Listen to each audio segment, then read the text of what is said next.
जय श्रीराम। मी गौरी गौतम निलाखे।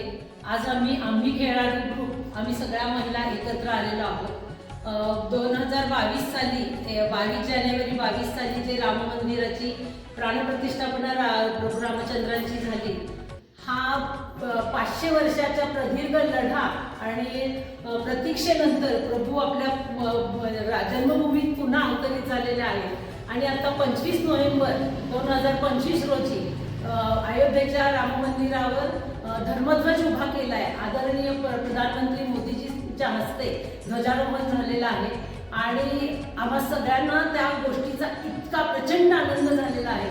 त्यासाठी आम्ही हा नाच बसवलेला आहे, आनंदोत्सव साजरा करतोय।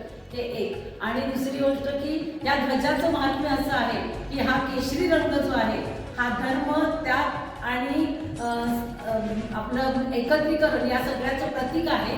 आणि दुसरी गोष्ट की याच्यावर जे 3 चिन्ह आहे, कोविदार वृक्ष, सूर्य आणि ओम, हे सनातन हिंदू धर्माचं। आता कोविदार वृक्ष याला त्रेतायुगाचं हा राजचिन्ह आहे त्या काळच्या धर्मध्वजावरचं। आणि ओम जो आहे हा सनातन चिरंतन कधीही नष्ट न होणार याचं हे प्रतीक आहे। आणि सूर्य आहे प्रभू रामचंद्र सूर्यवंशी आहे, म्हणून हे खूप सुंदर असं आम्हाला खूप आनंद झालाय, म्हणून आम्ही हा आनंदाचा साजरा करतोय। मी विशाखा कितूर। आम्ही खेळाडू हा एक ग्रुप आम्ही तयार केलेला आहे, ज्यामध्ये विस्मृतीत गेलेले सर्व खेळ, पूर्वीपासून परंपरागत चालत आलेले खेळ आम्ही पुनर्जीवित करत आहोत। त्यात आणखीन सनातन धर्माचा पण प्रचार आणि प्रसार हा पण उद्देश आहे।